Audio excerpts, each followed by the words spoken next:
అప్పట్లో వెంకటేష్ సినిమా వచ్చింది గుర్తుందా? దృశ్యం. దృశ్యం 1 వచ్చింది, దృశ్యం 2 వచ్చింది. తన బిడ్డను వేధించడనో లేదంటే ఇంకేదో కారణంతో ఒక పోలీస్ ఆఫీసర్ కొడుకును చంపేసింటాడు. దృశ్యం 1లో ఆ ఘటన జరుగుతుంది. దృశ్యం 2లో కూడా ఎట్లా చంపిండు, ఆయన్ని చంపిండు అనేటువంటిది అయితే బయటపడదు. ఇట్లాంటి సినిమాలు లేదంటే వెబ్ సిరీస్లతో ఇన్ఫ్లుయెన్స్ అయ్యి ఓ మాజీ కానిస్టేబుల్ ఓ వ్యాపారాన్ని అయితే చంపేసిండంట. అంటే ఇక్కడ తప్పొప్పుల ప్రస్తావన పక్కన పెడితే ఆ సినిమాలను వెబ్ సిరీస్లను చూసి అయితే ఇన్ఫ్లుయెన్స్ అయ్యిండు అన్నటువంటిది వార్త.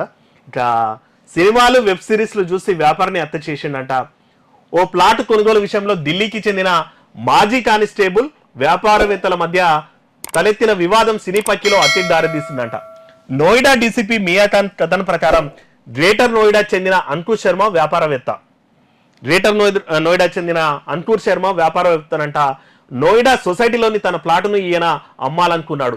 మాజీ కానిస్టేబుల్ ప్రవీణ్తో 1,20 లక్షలకు డీల్ కుదిరిందంట. అడ్వాన్స్గా 8 లక్షలు ప్రవీణ్ చెల్లించిందంట. ఆ తర్వాత బయటి మార్కెట్ ధరలో ఎక్కువ ఉన్నందున డీల్ కుదరదని వ్యాపారి చెప్పిండంట. అంటే ఇక్కడ వ్యాపారిది కూడా తప్పు ఉంది. గ్రేటర్ నోయిడాలో అంకుర్ శర్మ అనేటైన ఓ వ్యాపారవేత్త ఉన్నాడంట. ఆయన సంబంధించిన ఓ ప్లాటు 1,20 లక్షలకు ప్రవీణ్ అనే పోలీస్ కానిస్టేబుల్ మాజీ కానిస్టేబుల్కి అమ్మిండంట. దానికి సంబంధించి ప్రవీణ్ 8 లక్షల రూపాయలు కూడా ఇచ్చిండంట వ్యాపారికి. అయితే మార్కెట్లో రేట్ ఎక్కువ ఉందని చెప్పేసి నేను ఇయ్యనని కానిస్టేబుల్ చెప్పిండంట. ఆయన కేసు పెట్టినా అయిపోయేది, లేకపోతే డబ్బులు వసూలు చేసినా అయిపోయేది. కానీ ఈ ప్లాట్ మీద ఆయన మనసు పడ్డట్టున్నాడు. వీడు నన్నే చీట్ చేస్తాడని చెప్పేసి ఏం చేసినాడంటే ఆ వ్యాపారవేత్తను రా అని చెప్పిండట.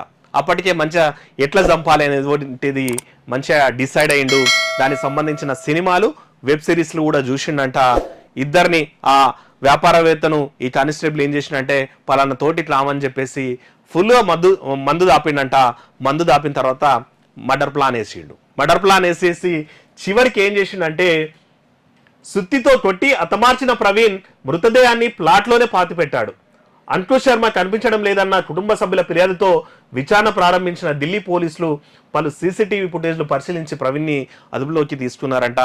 ఏదైతే ప్లాట్ ఉంటుందో ఆ ప్లాట్లోనే గుంతదో వేసి ఆయననైతే పూడ్చిపెట్టేసిండంట. సినిమా స్టోరీ లాగా జరిగింది. మనం దృశ్యం 1 దృశ్యం 2లో చేస్తాం కదా, యాన్నో వాళ్ళ దొడ్లనే పాతి పెట్టినట్లు అనిపిస్తుంది. తర్వాత పోలీసు వాళ్ళు వస్తే ఆడ ఇంకో జంతువు వస్తుంది, అప్పటికే బాడీని కూడా మాయం చేసింటాడు వెంకటేష్.